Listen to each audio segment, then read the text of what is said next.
فاتحہ۔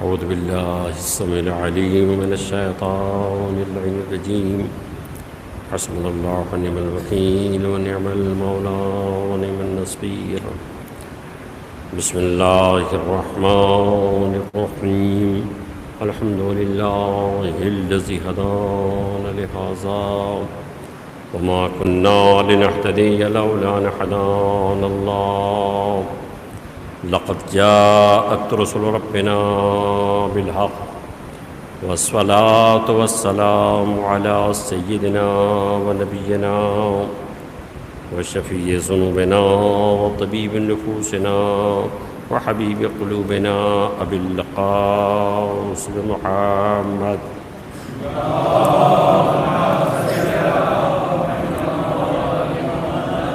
وآلہ الطیبین الطاہرین المعصومین ولعنۃ اللہ علی اعدائہم اجمعین من لیلنا ھذا الی قیام یوم الدین اما بعد قد قال اللہ تبارک وتعالی فی کتابہ الکریم بسم اللہ الرحمن الرحیم اقرأ باسم ربک الذی خلق خلق الانسان من علق اقرأ وربك الأكرم الذي علم بالقلم علم الإنسان ما لم يعلم صلوات محمد وعلى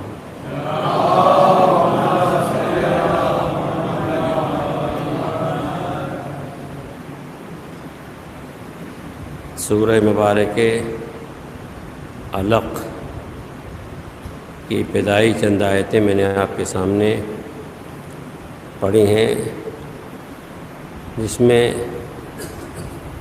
انسان کی خلقت کے ذکر کے ساتھ ساتھ علم کی گفتگو ہے۔ ایک عالم دین کے ایصال ثواب کی مجلس ہے، اس لیے میں نے مناسب سمجھا کہ علم ہی کے سلسلے میں گفتگو ہو۔ قرآن مجید میں نعمت وجود کے بعد جس نعمت کا ذکر ہے وہ نعمت علم ہے۔ قرآن مجید کی پہلی آیت جو شروع ہے وہ پڑھنے سے متعلق ہے۔ جو آیت شروع ہو رہی ہے وہ پڑھنے سے متعلق ہے۔ ارشاد ہو رہا ہے اقرأ باسم ربک الذی خلق، اقرأ میرے رسول پڑھیے آپ، باسمک ربک الذی اپنے اس پروردگار کے نام سے، الذی خلق جس نے ساری مخلوق کو پیدا کیا، وخلق الانسان من علق اور انسان کو ایک منجمد و جمے ہوئے پانی سے پیدا کیا۔ آپ دیکھیں کہ بہت ہی آسان لفظوں میں بات کہنا چاہوں گا کہ اس آیت کریمہ میں دو جگہ خلق استعمال ہوا ہے۔ خلقہ جس کے معنی پیدا کرنے واقع، ایک خلقہ میں ساری مخلوق کو شامل کیا اور دوسرے خلقہ میں انسان کو۔ اس کا مطلب یہ ہوا کہ انسان اور مخلوق سے الگ ہے اور افضلیت بھی ثابت ہے۔ اقرأ باسم ربک الذی خلق، میرے پیغمبر آپ پڑھیے اس پروردگار کے نام سے جس نے ساری مخلوق کو خلق کیا۔ تو کیا ساری مخلوق میں انسان داخل نہیں ہے؟ سارے مخلوق میں انسان بھی داخل ہے، لیکن یہ عظمت انسانی ہے کہ مشیت نے انسان کا ذکر الگ سے کیا۔ خلق الانسان من علق، اور انسان کو منجمد پانی سے پیدا کیا۔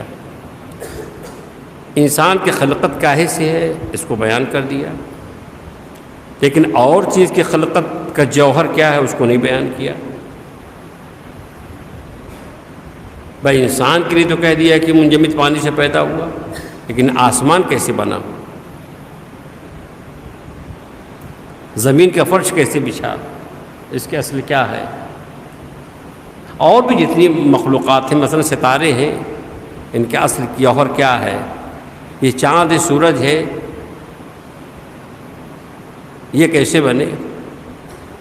اور بھی جتنی مخلوق ہے مشیت، اس کے بارے میں نہیں بیان کی ان کا اصل جوہر کیا ہے، یہ کیسے بنی۔ لیکن انسان کے لیے کہا کہ انسان خلق الانسان من علق، اور انسان کو پیدا کیا جمے ہوئے پانی سے۔ تو انسان کے بارے میں بتا دیا کہ انسان کہے سے پیدا ہوا ہے، لیکن اور کسی مخلوق کے بارے میں ذکر نہیں ہے کہ وہ کہے سے پیدا ہے، لیکن انسان کے بارے میں ہے۔ اور اس کے بعد ارشاد ہوا اقرا وربک الاکرم، میرے پیغمبر آپ پڑھیے، آپ کا پروردگار کریم ہے۔ الذی علم بالقلم، جس نے قلم کے ذریعے سے سکھایا۔ وعلم الانسان ما لم يعلم، اور انسان کو سکھایا جو وہ نہیں جانتا تھا۔ علم الانسان ما لم يعلم، اور انسان کو وہ سکھایا جو وہ جانتے ہی نہیں تھا۔ تو اس کا مطلب یہ ہوا کہ علم کا تعلق اور ساری مخلوق سے نہیں ہے، علم کا تعلق اگر ہے تو حضرت انسان سے ہے، یعنی علم حاصل کرنے کا تعلق اور چیزوں سے نہیں ہے، اور مخلوق سے نہیں ہے، علم حاصل کرنے کا تعلق ہے انسان سے۔ بس بات لطیف ہے تو غور کیجیے گا، دقیق بھی ہے۔ انسان کو پیدا کیا منجمد پانی سے، جمے پانی سے، اور انسان ہی سے تعلق ہے، انسان سے تعلق ہے علم کا۔ علم الانسان ما لم يعلم، اور انسان کو وہ سکھایا جس نے وہ نہیں جانتا تھا۔ تو علم کا تعلق ہے انسان سے اور کسی مخلوق سے نہیں ہے۔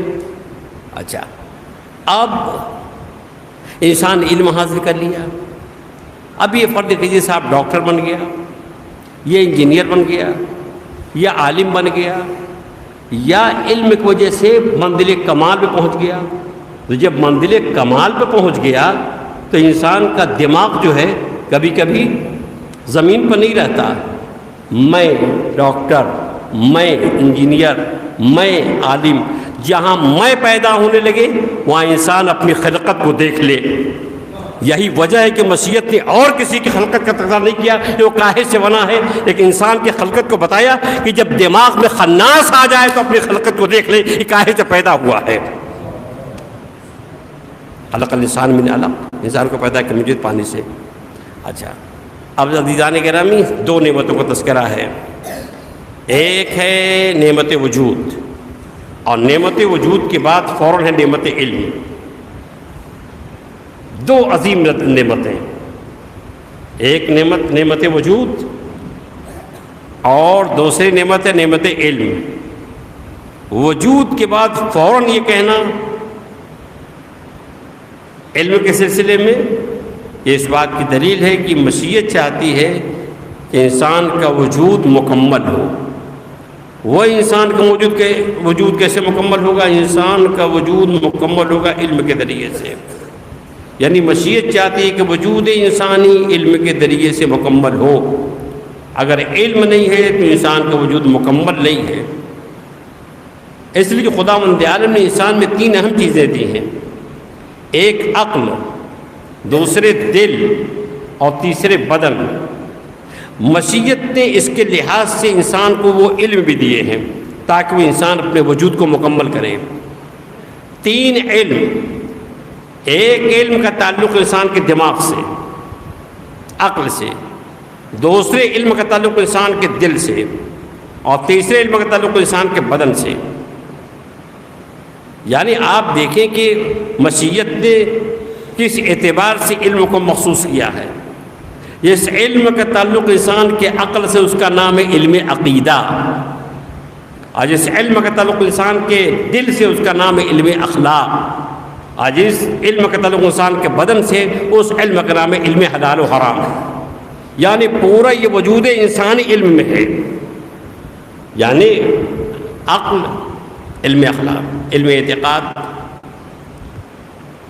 اب علم اخلاق جو ہے، یہ علم اخلاق، اس کا تعلق انسان کے قلب سے، علم اخلاق کا تعلق انسان کے دل سے ہے۔ ہم جب لفظ اخلاق استعمال کرتے ہیں، بولتے ہیں، تو ہمارے ذہن فوراً یہ آتا ہے کہ سب اخلاق کا مطلب یہ ہے وہ چائے پلا دیا، اخلاق کا مطلب یہ ہوا 2-4 قدم بڑھ کے پہنچا دیا، لینے چلے گئے، دسترخوان سجا دیا، مسکرا کے مل لیے، مصافحہ کر لیا، یہ صاحب بہت بااخلاق ہیں۔ جب ہم بولتے ہیں سنتے ہیں تو کیا کرتے ہیں؟ صاحب پڑھے بہت بااخلاق ہیں، اور پھر بااخلاق کیا؟ قاعدے سے مل لیے، اور صاحب بہت بااخلاق ہے۔ حضور فرماتے ہیں انی بعثت لأتمم مکارم الاخلاق، میں اس لیے بھیجا گیا ہوں تاکہ اخلاق کو منزل کمال تک پہنچاؤں، میں اس لیے بھیجا گیا ہوں۔ اور علم اخلاق کا طلب انسان کے قلب سے سچ بتائیے کہ کیا اخلاق کسی کو کہتے ہیں؟ نہیں، چائے پلا دینا اور مسکرا کے مل لینا، مصافحہ کر لینا اور 2-4 قدم آگے بڑھ کے لے آنا اور استقبال کرنا اور لے کے پہنچا دینا، یہ نہیں۔ علم اخلاق ہے کیا؟ جو عربی میں تعریفیں کی گئی ہیں، میں اس کا خلاصہ اور نچوڑ آپ کے سامنے پڑھوں تو اخلاق کے معنی یہ ہے کہ ہر ایک کے حقوق کو ادا کر دینا، یہ اخلاق۔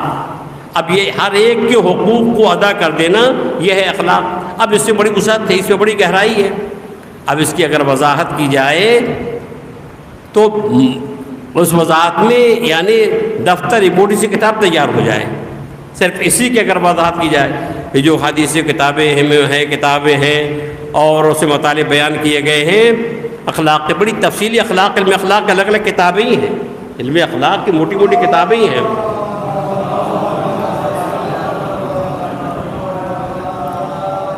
تو اخلاق سے متعلق ضخیم کتابیں بھی ہیں، مگر میں اس کا خلاصہ آپ کے سامنے پیش کر دوں کہ اخلاق کا مطلب یہ ہوا کہ ہر ایک کے حقوق کو ادا کرنا۔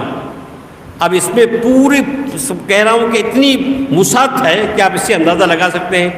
ہر ایک کے حقوق کو ادا کرنا، اللہ کا حق کیا ہے، رسول کا حق کیا ہے، امام کا حق کیا ہے، ماں کا حق کیا ہے، باپ کا حق کیا ہے، بیوی کا حق کیا ہے، اولاد کا حق کیا ہے، پڑوسی کا حق کیا ہے۔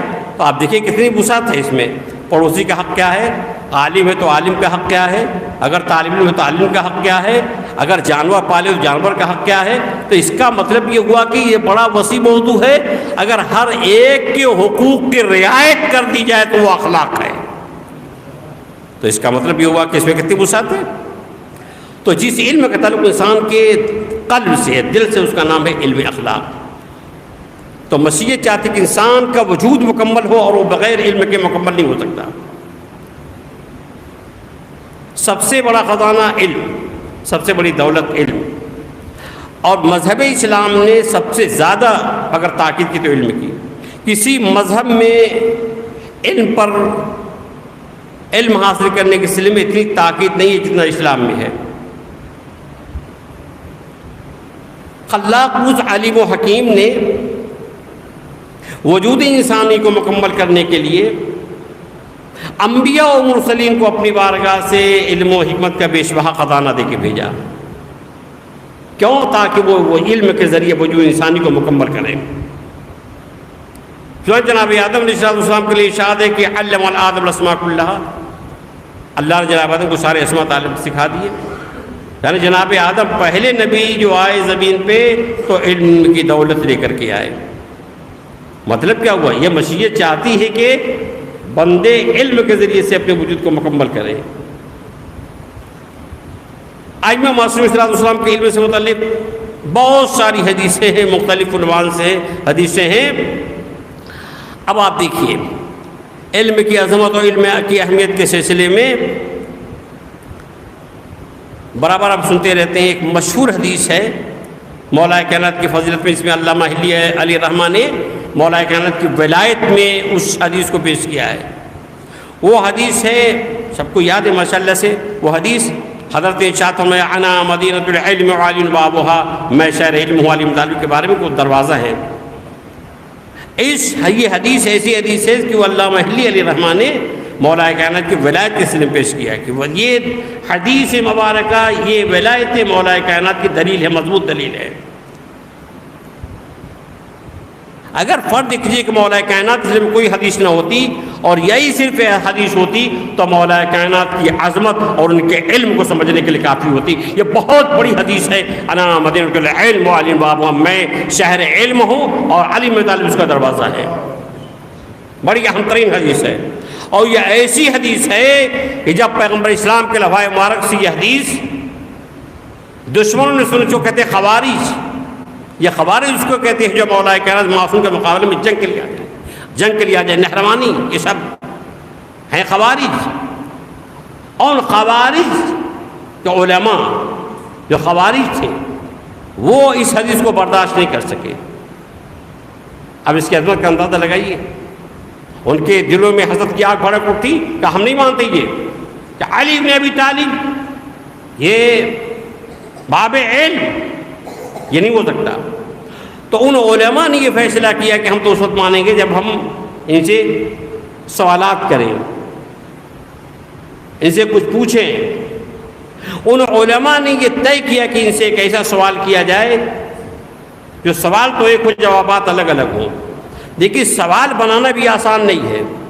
ہر ممتحن سوال نہیں بنا سکتا، جو پڑھا لکھا نہیں ہے وہ سوال نہیں بنا سکتا۔ سوال بنانے کے لیے پڑھا لکھا ہونا ضروری ہے، کیسے سوال کیا جائے۔ پڑھا لکھا آدمی معمولی سوال میں بھی جان لے لے گا آپ کی، معمولی سوال میں بھی اس انداز سے بنائے گا، اس انداز سے بنائے گا کہ طالب علم سے حیران ہو جائے گا جواب دینے میں۔ تو اب ان لوگوں نے طے کیا کہ کون سا سوال کیا جائے، تو ان لوگوں نے طے کیا کہ ایک سوال ہمارا ہو، جواب الگ الگ ہو۔ تو ان لوگوں نے ایک سوال منتخب کیا کہ صاحب ان سے پوچھ لیا جائے کہ علم افضل یا مال، علم افضل یا مال۔ اب ایک شخص آیا مولا کائنات کے پاس، اس نے کہا کہ ہمارا سوال ہے آپ سے۔ کہا بتاؤ کیا سوال ہے؟ کہا ہمارا سوال یہ ہے کہ آپ کی نظر میں علم افضل ہے یا مال؟ تو باب مطلب علم نے فوراً بلا توقف ارشاد فرمایا کہ العلم، علم افضل ہے۔ کہا بأي دلیل؟ دلیل کیا ہے؟ علم کی افضلیت کی دلیل کیا ہے؟ اب دیکھیے ایک فقرے میں مولا کائنات نے علم کی فضیلت بتا دی، ایک فقرے میں، ایک فقرہ حضرت ارشاد فرمایا۔ حضرت ارشاد فرماتے ہیں کہ علم کے فضیلت کی سب سے بڑی دلیل ہے لأن العلم میراث الانبیاء، علم انبیاء کی میراث ہے۔ یعنی جناب آدم سے لے کے جناب خاتم تک کی بات کہہ دی کہ علم انبیاء کی میراث ہے۔ اب اس سے بڑھ کے اور کیا دلیل ہو سکتی ہے علم کی فضیلت کے؟ کہ علم کی فضیلت یہ ہے کہ علم یہ انبیاء کی میراث ہے۔ صاحب یہ گئے، دوسرے صاحب آئے، پھر ہمارا آپ سے سوال ہے، کیا سوال ہے؟ کہ یہ بتائے کہ علم افضل یا مال؟ حضرت نے ارشاد فرمایا کہ علم افضل ہے۔ کیا بأي دلیل؟ کس دلیل سے؟ تو حضرت نے ارشاد فرمایا، کہتے ہیں لأن المال تحرثه والعلم يحرثك۔ سب سے ایک بڑی دلیل یہ ہے علم کی افضلیت کہ مال کے تم خود حفاظت کرتے ہو اور علم تمہاری خود حفاظت کرتا ہے۔ علم کیسے کیسے حفاظت کرتا ہے ایک الگ موضوع ہے کہ علم کے حفاظت کے کیا کیا طریقے ہیں، علم کس کس طریقے سے انسان کو ہلاکتوں سے گمراہیوں سے بچاتا ہے، یہ الگ ایک موضوع ہے۔ صاحب یہ بھی گئے، تیسرا شخص آ گیا، اسے پوچھا کہ یا علم افضل یا مال؟ حضرت نے فرمایا کہ علم افضل ہے۔ کہا بأي دلیل؟ کس دلیل سے؟ اب دیکھیے برجستہ جواب دینے کے لیے آدمی کو سوچتا ہے، لیکن ہے باب مطلب العلم، سوچنا کیا ہے؟ ارے بھائی کسی نے مولانا سے پوچھا کہ مولا یہ بتائیے، تو اور آپ فوراً جواب دیتے، کوئی غور نہیں کرتے۔ تو آپ نے کہا کہ میرے ہاتھ میں کتنی انگلی ہے؟ فوراً بتایا اس نے۔ کہا تم نے کچھ غور و فکر نہیں کیا؟ کہا مولا تو بالکل سامنے کی بات ہے۔ کہا جیسے انگلیاں تمہارے سامنے ہیں ویسے سارے مسائل ہمارے سامنے ہیں۔ جس نے پوچھا کیا دلیل؟ تو حضرت فرماتے ہیں کہ اس کے دلیل یہ افضل یہ ہے کہ لأن المال اذا تصرفت فيه ينقص، مال جتنا خرچ کرو گے وہ کم ہوتا جائے گا، لیکن علم وہ دولت ہے جتنے خرچ کرتے جاؤ گے اضافہ ہوتا جائے گا، اضافہ ہوتا جائے گا، یہ ہے علم۔ اب یہ پورے 10 سوال کرنے والے تھے، 10 نے سوال کیا اور حضرت نے 10 کو الگ الگ جواب دیا۔ یہ کتابوں میں ہے، جار العید مقصری نے اپنی کتاب 40 میں لکھا ہے اور پوری متن کے ساتھ لکھا ہے اس کو، لیکن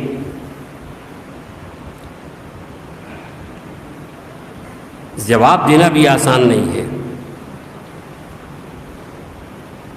اس لیے جواب دینا آسان نہیں ہے کہ ظاہر ہے کہ ہر سوال کرنے والا یکساں نہیں ہے، برابر نہیں ہے۔ اب میں اس کو اور آسان کر دوں۔ دیکھیے، پہلا شخص آیا کہ علم بہتر یا مال، تو حضرت نے فرمایا کہ علم بہتر ہے، اس لیے کہ علم انبیاء کی میراث ہے۔ اور جو 10واں شخص آیا اس نے پوچھا کہ علم بہتر یا مال، تو حضرت نے فرمایا کہ علم افضل ہے، اس لیے کہ علم حاصل کرنے والا جب علم حاصل کرتا ہے تو متواضع ہوتا ہے، منکسر مزاج ہوتا ہے، اس کا جھکاؤ پیدا ہوتا ہے، صاحب مال متکبر ہو جاتا ہے، مال اسے متکبر بنا دیتا ہے، اس کا غرور پایا جاتا ہے، نشست کا انداز بدل جاتا ہے، بیٹھنے کا انداز اور طریقہ بدل جاتا ہے۔ لیکن صاحب علم متواضع ہوتا ہے، منکسر مزاج ہوتا ہے۔ یہ 10ویں کو جواب دیا۔ اب وہ پہلے کو جواب دیا۔ میں کہتا ہوں جو 10ویں کو جواب دیا تھا حضرت وہی پہلے کو جواب دیتے، اور جو پہلے کو جواب دیا وہ 10ویں کو جواب دیتے۔ ظاہر ہے کہ جواب دینا آسان یوں نہیں ہے کہ سب کی صلاحیتیں الگ، سب کے استعداد الگ، سب کی عمریں الگ۔ جب سب کی عمریں الگ الگ ہیں تو ایک جواب ممکن نہیں ہے۔ یہ ہو ہی نہیں سکتا کہ 10 سوال کرنے والوں سب کی عمریں یکساں ہوں، سب کی ذہانت برابر ہو، سب کا علم برابر ہو، سب کے استعداد برابر ہو، سب کی صلاحیت برابر ہو۔ یہ نہیں ہو سکتا۔ بھئی ہم لوگ پڑھاتے ہیں، ایک درجے میں 10 لڑکے ہیں، لیکن 10 پڑھنے والے نہیں ہیں۔ نہ ذہانت ایک جیسی ہے، نہ ان کی استعداد ہے، نہ صلاحیت ہے، نہ مطالب درک کرنے کی صلاحیت ہے، حاصل کرنے کی، ضبط کرنے کی، ان کے اندر صلاحیت بھی نہیں ہے۔ تو اس کا مطلب یہ ہوا کہ جو سوال کر رہے تھے ان کی فکریں، ان کا علم، ان کی استعداد، ان کی صلاحیتیں بالکل الگ الگ تھیں۔ اب مولا کائنات جواب دینے میں دیکھیے، جواب دینے کا انداز دیکھیے، مولا کائنات کے جواب دینے کا انداز یہ ہے کہ مولا کائنات خاندان بھی دیکھتے ہیں، پیشہ تک دیکھتے ہیں، تب جواب دیتے ہیں، یعنی پیشے کی رعایت۔ اس کا یہ ایک جب حضرت کے پاس سائل آیا تو حضرت نے پورے اس کے پیشانی دیکھی اور اس کے پوری کیفیت کا اندازہ لگا لیا، اس کی فکریں کیسی ہیں، ایک سوال کا انداز کیسا ہے۔ تو سوال کے جواب میں نصیحت کا پہلو بھی تھا، تاکہ نصیحت کرے، یا علم سے دور ہو تو ترغیب پیدا ہو، متکبر ہو تو تواضع پیدا ہو۔ دیکھیے اندازہ لگائیے۔ میں نے کہا مولا کائنات جواب اگر دیتے ہیں تو جواب میں بھی پیشے تک کی رعایت کرتے ہیں۔ ایک بار صلوات پڑھیں محمد والے محمد پہ۔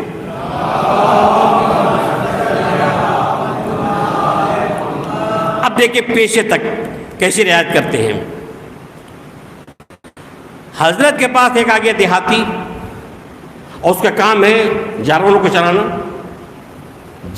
چرانا، اس کے پاس اونٹ ہے، اس کے پاس گدھے ہیں، وہ آگے حضرت کے پاس، اور حضرت کے پاس آگے پوچھتا ہے کہ یا علی ما دلیل علی اثبات الصانع، اللہ کے وجود پہ کیا دلیل ہے؟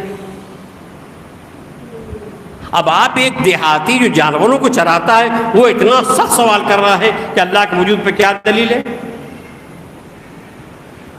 آسان سوال نہیں ہے، اللہ کے وجود پہ کیا دلیل ہے؟ اور دیہاتی پڑھے لکھوں کو سمجھانا آسان ہے، لیکن ایک دیہاتی جانوروں کو چرا رہا ہو اس کو سمجھانا آسان نہیں ہے۔ لیکن یہی معصومین کا کمال ہے کہ ایسے لوگوں کو سمجھایا۔ دیکھیے حضرت کیسے سمجھاتے ہیں، اس کے سوال کے جواب کیسے دیتے ہیں۔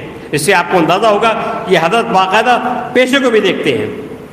حضرت نے دیکھ لیا اسے تو کہتے ہیں اب میں متنی حدیث بعد میں پڑھوں گا، اس کا خلاصہ اور تفصیل آپ کے سامنے پیش کر دوں۔ حضرت نے اس سے پوچھا کہ یہ بتا کہ اگر زمین پر اونٹ کی میگنی گری ہو تو کیا سمجھے گا؟ اونٹ کی میگنی سے میں اونٹ کے وجود کو سمجھوں گا کہ سے اونٹ گزرا ہے۔ حضرت نے پوچھا کہ یہ بتا اگر زمین پر گدھے کی لید ہو تو کیا سمجھے گا؟ کہا یہ لید دلیل ہے، رہنمائی کرے گی کہ ادھر سے گدھا گزرا ہے۔ کہا اگر زمین پر نشان قدم ہو تو کیا سمجھے گا؟ کہا نشان قدم یہ رہنمائی کریں کہ گزرنے والے پر۔ جب حضرت نے بتایا اب میں پوچھ رہا ہوں، اب وہ حدیث پڑھ رہا ہوں، حضرت نے اس سے ارشاد فرمایا کہ البعرۃ تدل علی البعیر والروثۃ تدل علی الحمیر وآثار القدم یدل یا تدل علی البصیر. یہ میگنی رہنمائی کرتی ہے کہ ادھر سے اونٹ گزرا ہے، یہ لیڈ بتاتی ہے کہ گدھے گزرا ہے یا گدھے کے وجود پر دلالت کرتی ہے. یہ نشان قدم بتاتے ہیں آدمی کے وجود کو، کہ اگر آدمی نہ گزرا ہوتا تو نشان قدم نہ ہوتے. جب حضرت نے ساری باتیں کریں اس کے بعد فہذا حیکل علویہ، پر یہ اتنا بڑا آسمان جس میں چاند بھی ہو، ستارے بھی ہو، کہکشاں بھی ہو، اور یہ زمین ہے، کیا یہ بنانے والے پر دلیل نہیں ہے؟ دیکھیں اس طرح حضرت سمجھائے اس کو. تو اس کا مطلب حضرت جب جواب دیتے ہیں تو جواب دینے بھی اس بات کی رعایت کرتے ہیں. اس کا مطلب یہ ہوا کہ حضرت نے جب اس کو جواب دیا تو ہر ایک کو اس صلاحیت کے اعتبار سے، اس کے استعداد کے اعتبار سے، اس کے عمر کے لحاظ سے، اس کے لیاقت کے لحاظ سے، اس کی ذہانت کے لحاظ سے ہر ایک کو سمجھایا. مثلا فرض کیجئے کہ پہلا شخص آیا، اس سے کہا کہ علم انبیاء کی میراث ہے، تو یہ کہہ کر ممکن ہے کہ وہ علم سے دور رہا ہو. حضرت نے یہ کہہ کر کے اس کو علم حاصل کرنے میں متوجہ کیا ہو کہ علم انبیاء کی میراث ہے، لہذا علم حاصل کرو. آخری شخص سے کہا کہ علم متبادل بناتا ہے، مختلف مزاج بناتا ہے، تو ممکن ہے کہ حضرت کا اصلاحی پہلو رہا ہو کہ وہ شخص آیا ہو تو عالم تو ہو، متکبر ہو، عالم تو ہو، غرور ہو. حضرت کو یہ کہہ کر بتانا ہے کہ علم جب آتا ہے تو انسان کے تواضع پیدا ہوتا ہے، ان کے ساری ہوتی ہے، جھکاؤ پیدا ہوتا ہے. نعرے حیدری، نعرے حیدری، آواز بلند سلوات.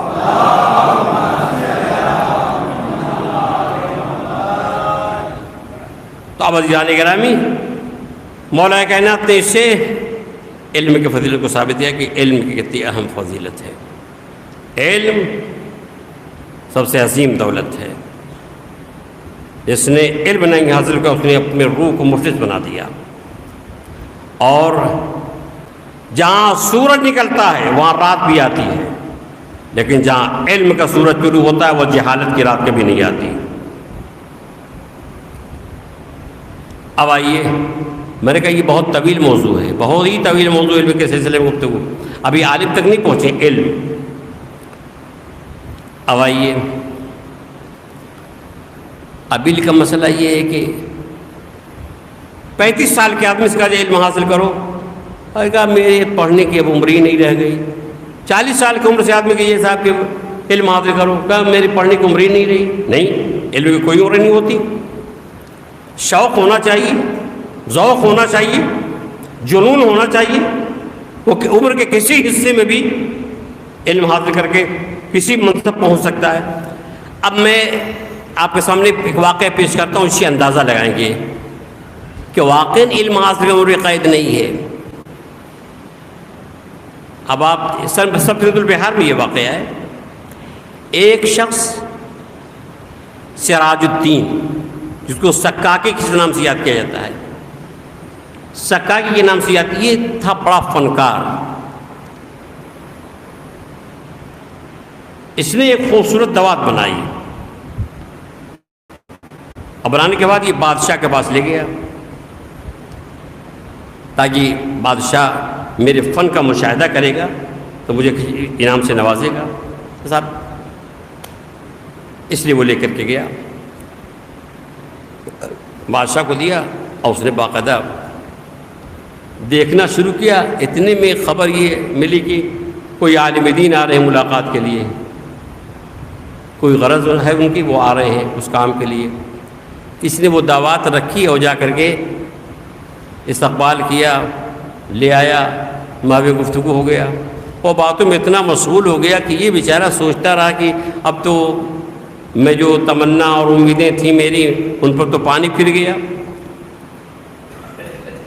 اب میں جو سوچ کے آیا تھا وہ مقصد میں کامیاب نہیں ہو سکوں گا، اور ہوا بھی یہی.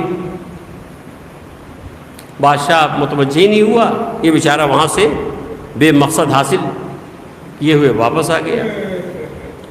اور مگر اس واقعے نے اس کے ذہن میں ایک انقلاب برپا کر دیا. علم کے لیے انقلاب کی ضرورت ہے، علم حاصل کرنے بیداری کی ضرورت ہے. انسان سوچے، غور کرے. اس واقعے نے اس کے نفسیات پہ، دل و دماغ پر ایک گہرا اثر چھوڑا. کاری ایک عالم آ گیا تو میرے فن کو بادشاہ نے کوئی دیکھا ہی نہیں، میری فنکاری کو، میں نے جس فن سے دوات بنائی اسے دیکھا ہی نہیں، اب کیوں نہیں مجھے علم حاصل کرنا چاہیے؟ یہ ہے تڑپ، یہ انقلاب، ذہنی انقلاب۔ اور جناب عالی چلا گیا علم حاصل کرنے کے لیے، مدرسے میں بیٹھا، چھوٹے چھوٹے بچوں کے ساتھ 35 سال یا 40 سال کے آدمی کا بیٹھنا آسان نہیں ہے۔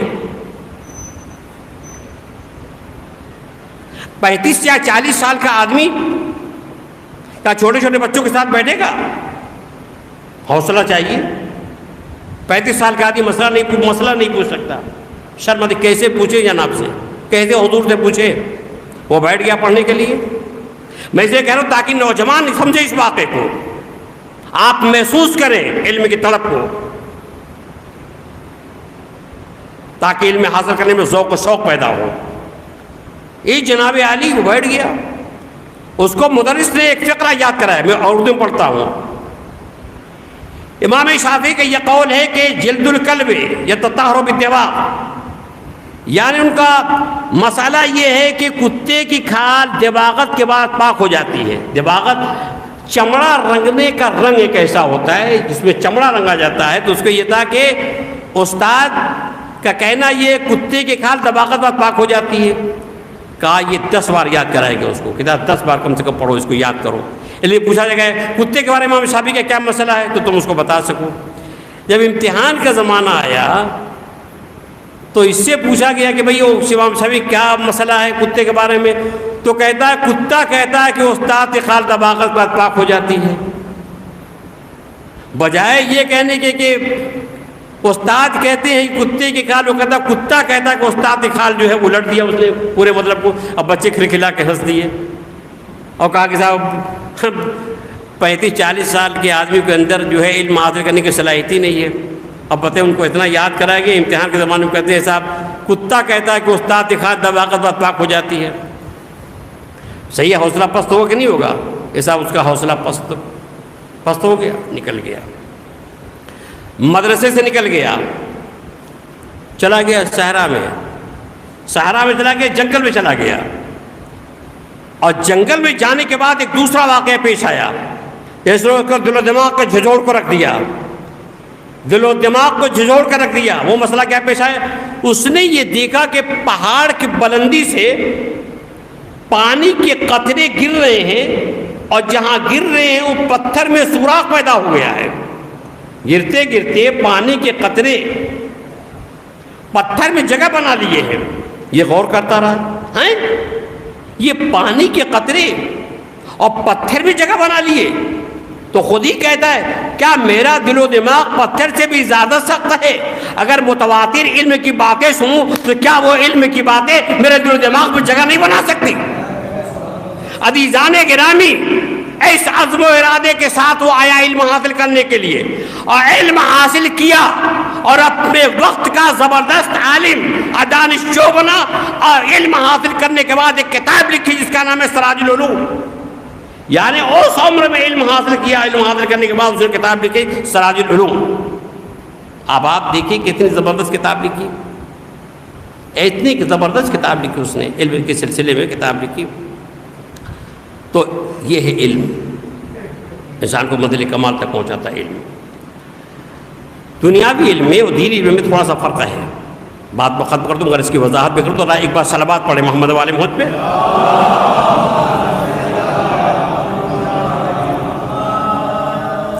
دنیاوی علم اور دینی علم میں فرق ہے۔ دنیاوی علوم کی افادیت صرف دنیا تک ہے، لیکن علم دین کی افادیت دنیا کے ساتھ ساتھ آخرت کی ہے۔ علم دین آخرت میں کام آنے والا علم ہے، اس کے افادیت، اس کا فائدہ وہاں ہے۔ دنیاوی علوم حاصل کرنے کے لیے اتنے شرائط اور اتنے قیود نہیں ہیں جتنے علم دین کے لیے ہیں۔ مثلا ایک آدمی ڈاکٹر بن رہا ہے، بھائی ڈاکٹر بنوں گا پیسے حاصل کروں گا، انجینئر بنوں گا پیسے حاصل کروں گا، وغیرہ وغیرہ، یہ سب نیتیں رہتی ہیں، ہے آج کل بھائی وہ علم یہ علم حاصل کرو، باقاعدہ جو ہے وہ ہے ہی ارادے. لیکن علم دین میں یہ بات نہیں ہے، علم دین میں یہ بات نہیں ہے. اگر علم دین پیسے کے لیے حاصل کیا تو کوئی فائدہ نہیں ہے. حدیث ہے، ارشاد فرمایا ہمارے پہنچے امام علیہ السلام نے، من اراد العلم لمنفعت الدنیا لم یکن فی الاخرۃ نصیب. من اراد العلم لمنفعت الدنیا، جو علم دین، علم حدیث، علم قرآن، علم تفسیر یہ دنیا حاصل کرنے کے لیے حاصل کرے گا، دنیا کے فائدے، لم یکن لہ فی الاخرۃ نصیب، آخرت میں کوئی حصہ نہیں ہوگا. اگر کوئی علم دین، علم حدیث، علم قرآن، علم تفسیر، علم عقیدہ یہ دنیا حاصل کرنے کے لیے اگر علم حاصل کر رہا ہے تو لم یکن لہ فی الاخرۃ نصیب، آخرت میں کوئی حصہ نہیں ہے. ومن اراد بالآخرہ، جو علم دین سے آخرت کا ارادہ کرے گا، آتاہ اللہ خیر الدنیا والآخرہ، اللہ اس کو دنیا بھی دے گا، اللہ اس کو آخرت کی بھلائی بھی دے گا، دونوں ہے. تو علم کے لیے ہے شرط، علم دین کے لیے. یعنی علم حاصل، علم دین حاصل کرنا آسان نہیں ہے. علم دین حاصل کرنا پل صراط پہ چلنا ہے، آسان نہیں ہے، بہت ہی مشکل امر ہے. عالم بننا جب علم کہ ذہنوں کو طے کرتا ہے تب انسان عالم بنتا ہے. ابھی تو علم کی گفتگو ہے، ابھی علماء کی جو ذمہ داریاں، علماء کے جو فضائل ہیں وہ الگ ہے. اگر فضائل ہے تو ذمہ داریاں بہت ہیں. اتنے علم کے زینے کو طے کرتا ہے تو علم کے منزل پر پہنچتا ہے.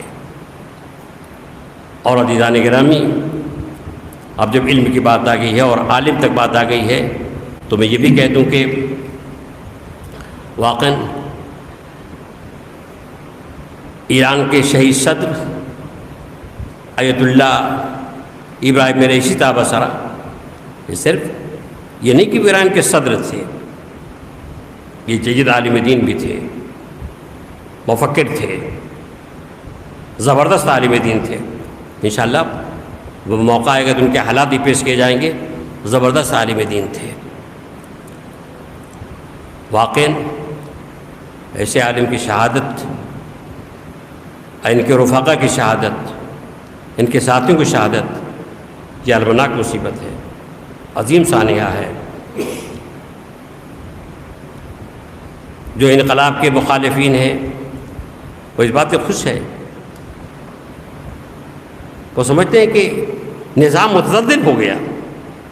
لیکن ہمیشہ یاد رکھیے، اگر شخصیات پر اعتماد ہوتا ہے، شخصیات پر اعتماد ہوتا ہے تب نظام متزلزل ہوتا ہے شخصیات کے جانے سے. لیکن اعتماد اگر اللہ پہ ہوتا ہے تو شخصیات پہ جانے سے نظام متزلزل نہیں ہوتا. اور اللہ پہ اعتماد ہے، اللہ پہ بھروسہ ہے. یہ کہنا کہ صاحب نظام متزلزل ہو جائے گا، یہ نظام متزلزل نہیں ہوگا. عین شہداء کا خون، یہ شہداء کا خون انقلاب اسلامی کی بنیادوں کو مضبوط کرے گا. یہ رائے گا نہیں ہے، یہ حق گو، آواز حق بلند کرنے والے، ان کی شہادت ہی خود حق کی آواز ہے. یہ چاہتے ہیں کہ آواز حق بند ہو جائے تو آواز حق نہیں بند ہوتی. آپ قرآن اٹھا کے دیکھیے، تفسیر دیکھیے، جناب زکریا اور جناب یحییٰ جیسے پیغمبر جن کو وقت کے فاسق و فاجر عیاش بادشاہوں نے قتل کر دیا، اس لیے قتل کر دیا تاکہ آواز حق بند ہو جائے. کیا آواز حق بند ہو گئی؟ نہیں، آواز حق بند نہیں ہوئی. خداوند عالم نے اس کا انتظام کیا اور آج بھی آواز حق ہے، کوئی سلسلہ چلا آ رہا ہے. تو عزیزان گرامی، سب سے عظیم دولت علم ہے اور اسی کی سمجھیے حکومت ہے. اس لیے کہ اگر علم ہے تو یہی علم اللہ سے قریب کرتا ہے. اب یہ بھی ایک الگ موضوع ہے. واقعاً کتنے علماء ہیں جن کی واقعاً شہادتیں ہوئی ہیں، الگ موضوع ہے. اب آپ آئیے امام حسین صلی اللہ علیہ وسلم کے ساتھ کربلا میں کوئی جاہل نہیں، سب عالم تھے، سب عالم تھے. آپ کوئی ایسا نام نہیں پیش کر سکتے. سب منزل کمال کو پہنچے ہوئے تھے، قاری تھے، حافظان قرآن. دیکھیے جب آپ تاریخ دیکھیں گے ان شہداء کی تو آپ کو اندازہ ہو جائے کہ کیسے کیسے باکمال تھے. عزیزان گرامی، امام حسین السلام میراث انبیاء کو بچانے کے لیے پڑھے لکھے لوگ گئے تھے، علماء کو لے کے گئے تھے. علم انبیاء کی میراث ہے، اس علم کو بچانے کے لیے علماء کو لے کے گئے تھے.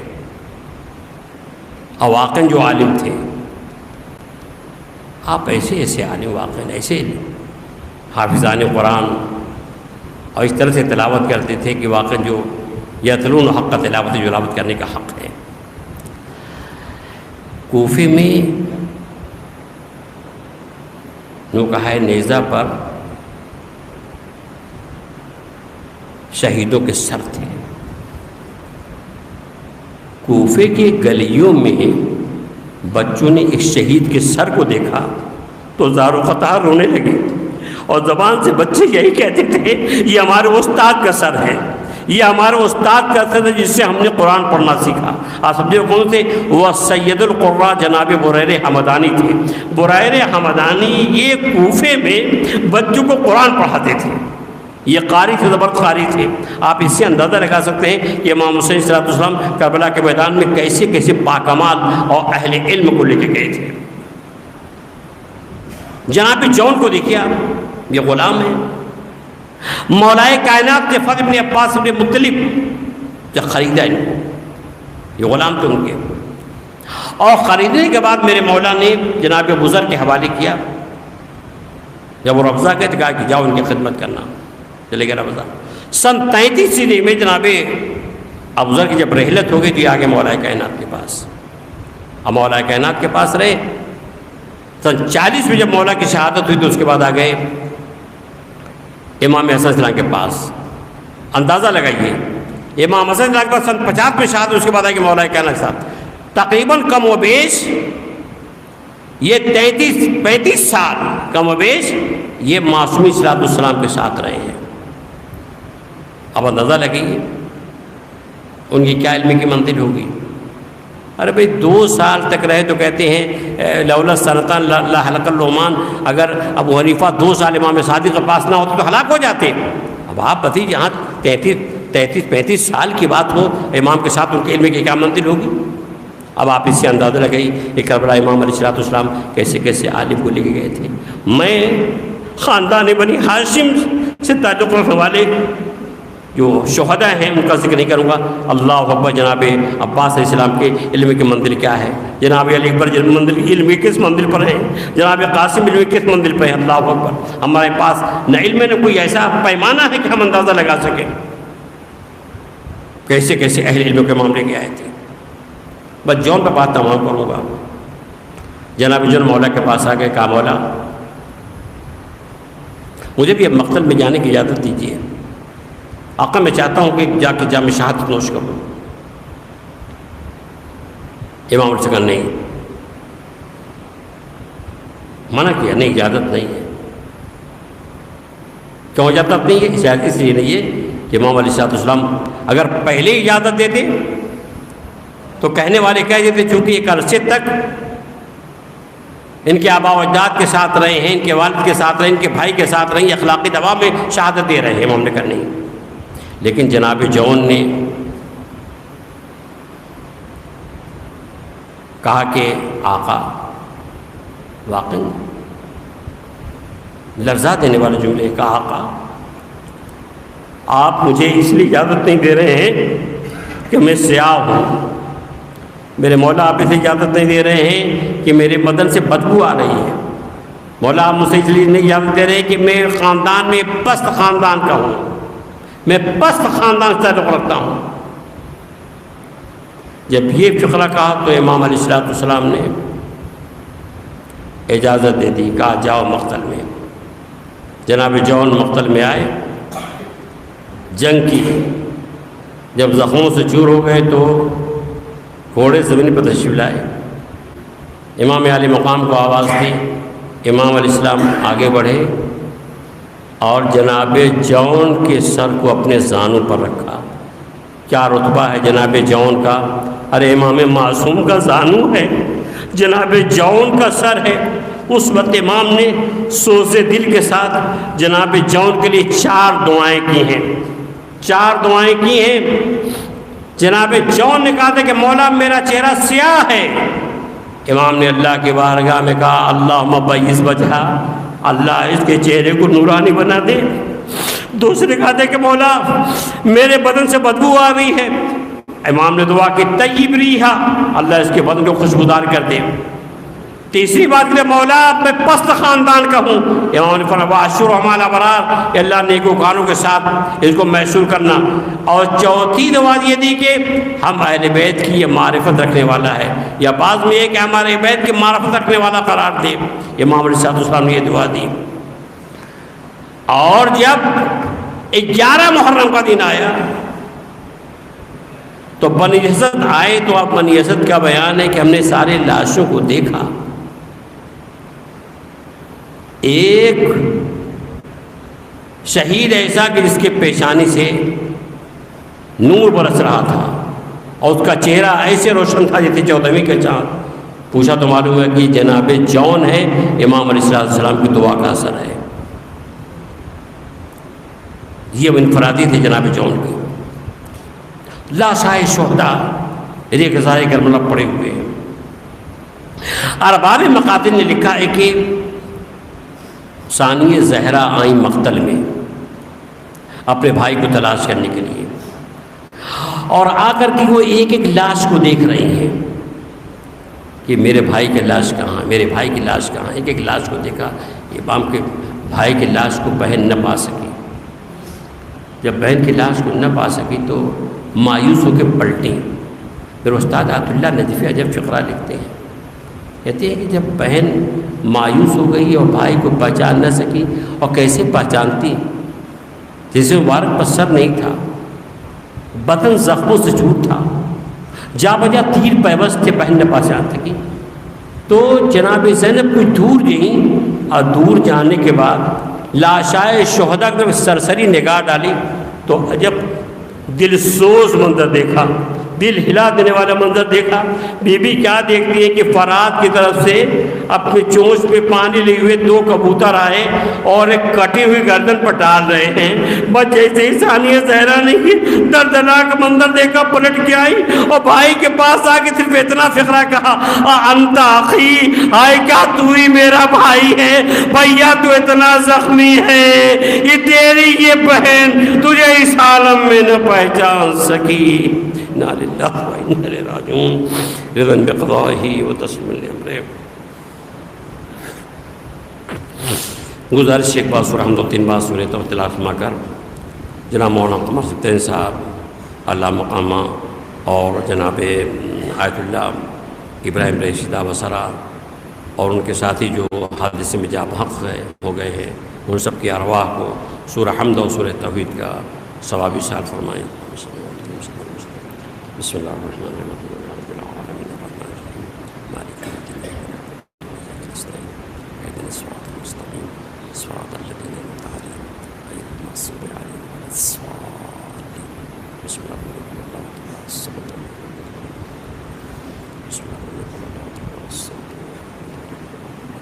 بسم اللہ الرحمن الرحیم۔